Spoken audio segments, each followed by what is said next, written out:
By the end of this video, you're going to be thinking simultaneously, WTF, and I'm not surprised. Don't worry, I'm not going to leave you with an empty pit in your stomach. I'm going to give you something to do that'll make you feel better. So first and foremost, here's the lowdown. This is Frazier Avenue in Chattanooga, Tennessee. It's an urbanized shopping area that's highly pedestrianized and has been known to be dangerous to pedestrians for decades. 10 years ago, we decided to do something about it to redesign Frazier, but the merchants stood up and kept it from happening. They said, no, this will hurt business, and we didn't move forward with those plans. In the last 3 years, 5 big incidents involving pedestrians have happened, but it took a tragedy striking at the end of last year for us to do something. A vehicle swerved onto the sidewalk on Small Business Saturday and pinned a family between his car and the building. Security cameras from the business across the street showed the last actions of the father trying to grab his wife and push them to safety. The wife and the child died and the father is critically injured. This was something the citizens of Chattanooga could not live with. That week at City Council, enough people showed up to keep the mic hot for 2.5 hours. Despite the fact each person was not allowed to speak for more than 3 minutes, that's how many people showed up. To the city's credit, they immediately started doing a traffic study and narrowing down the road. And in that traffic study, they found that narrowing the road only increases the average trip by 17 seconds. That most of the optimization lies in having a turning lane and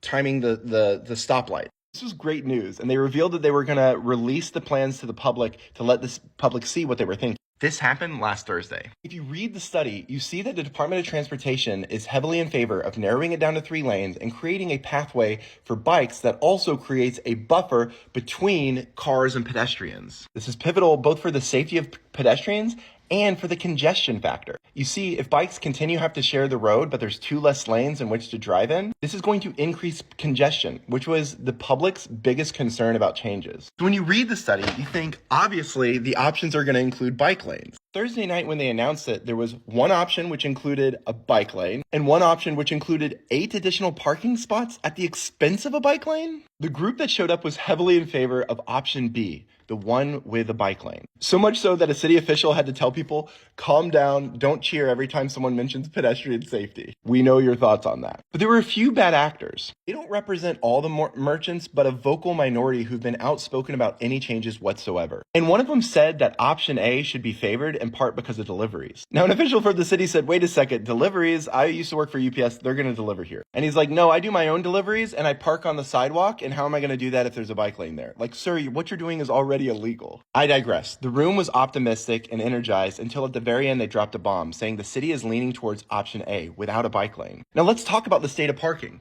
Most of Chattanooga's downtown is dedicated to parking. On Frazier Avenue, there's a parking garage that's on the level of the road that sits mostly empty. One of the reasons pedestrians are there are Coolidge Park. The most popular park in town has a huge parking lot. A good portion of the people coming to that area are walking across the pedestrian bridge. They don't need parking spots. And in the traffic study, they looked at 26 incidents. The majority of the incidents in that area were cars hitting fixed objects, 14 of which were parked cars. It's not even a safe place to park your car. And the bike lane is not about cyclists. It's about pedestrians having a buffer and cars not having to share space with cyclists in order to increase congestion. Digging deeper, we found out there were 3 plans, 2 of which included a bike lane. But at the last minute, one of those was scrapped to just make it a 50-50 choice between these 2. In that line, we're leaning towards option A, is likely coming from a political pressure, most likely the mayor who's being pressured by a few of those merchants. This is where you come in. First and foremost, fill out the survey. We have about 2 weeks to make our voice heard.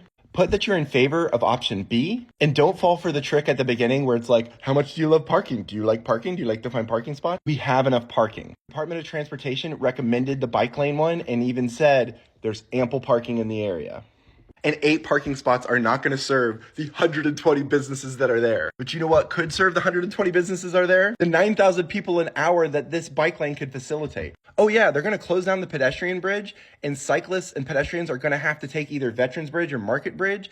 And without this cycling lane, they're not going to have a safe pathway in which to get to the shops. The second thing you do is email Councilwoman Jenny Hill. She is a good actor in this movement. She is facilitating the conversation and she oversees this area. Be incredibly respectful, but show your support for option B. And then lastly, email the mayor's office. We can't be certain, but it makes sense that the only person that could pressure to change the plans at the last minute would have to be the chief of operations or the mayor himself. So email and show your overwhelming support for option B, even if you're from out of town, because the person who crashed and the people who were killed were both from out of town. This is our hospitality zone. We host all our major out-of-towner events here. And show up with me to City Council on Tuesday night to speak your support for option B. Even if you're unwilling to speak, come and show up and clap for those who are there. Because we can't wait another 10 years. We can't afford another tragedy. And in all honesty, we can't afford the businesses that are going to lose out if we don't build out this buffer. The safety of people is not worth trading for 8 unneeded parking spots.